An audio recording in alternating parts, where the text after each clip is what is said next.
যার যতটুকু অবস্থান আছে সেখান থেকে আসুন, আমরা আমাদের দেশটাকে নতুন করে গড়ে তোলার চেষ্টা করি। যার যতটুকু, সকলে ভালো থাকবেন ইনশাল্লাহ। আমার জন্য দোয়া করবেন, দেশের যে খালেদা জিয়ার সুস্থতার জন্য দোয়া করবেন। আমরা যদি এখন এই রাস্তাটা বন্ধ করে রাখি তাহলে সাধারণ মানুষের চলাফেরের অসুবিধা হবে। যেহেতু আমাদের আজকে এখানে কোনো কর্মসূচি নেই, সেই জন্য আমরা চেষ্টা করি যত দ্রুত সম্ভব রাস্তাটাকে খুলে দেওয়ার জন্য, যাতে সাধারণ মানুষ চলাফেরা করতে পারে স্বাভাবিকভাবে।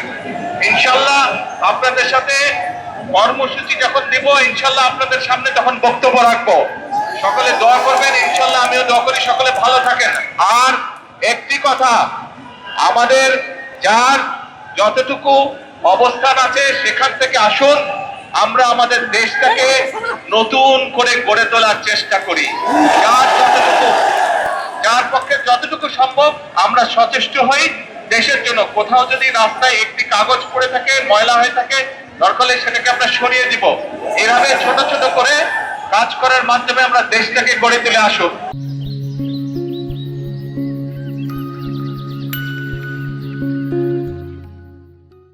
আর এখন আমি সকলকে অনুরোধ করব, দ্রুত আমরা রাস্তাটাকে খালি করে দেই যাতে সাধারণ মানুষ চলাফেরা করতে পারে। সকলে ভালো থাকবেন ইনশাল্লাহ। আমার জন্য দোয়া করবেন, দেশের যে খালেদা জিয়ার সুস্থতার জন্য দোয়া করবেন। আল্লাহ হাফেজ। বাংলাদেশ জিন্দাবাদ।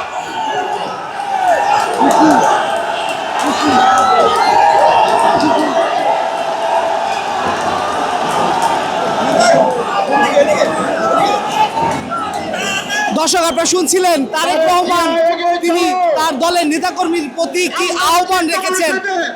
এর মধ্যে যেই সকলের মধ্যে এক স্বস্তি ফিরে এসেছে, কেননা তাদের প্রিয় নেতা তাদের প্রতি দিক নির্দেশনামূলক বক্তব্য রেখেছেন এবং তাদেরকে বলেছেন তার জন্য, দেশের জন্য এবং তার মায়ের জন্য দোয়া করতে, এবং এই রাস্তাটি ছেড়ে দিতে বলেছেন। এবং অসংখ্য মানুষ ইতিমধ্যে যারা এসেছে তারেক জিয়াকে অভ্যর্থনা জানাতে, তারা ইতিমধ্যে তারেক রহমানের কথা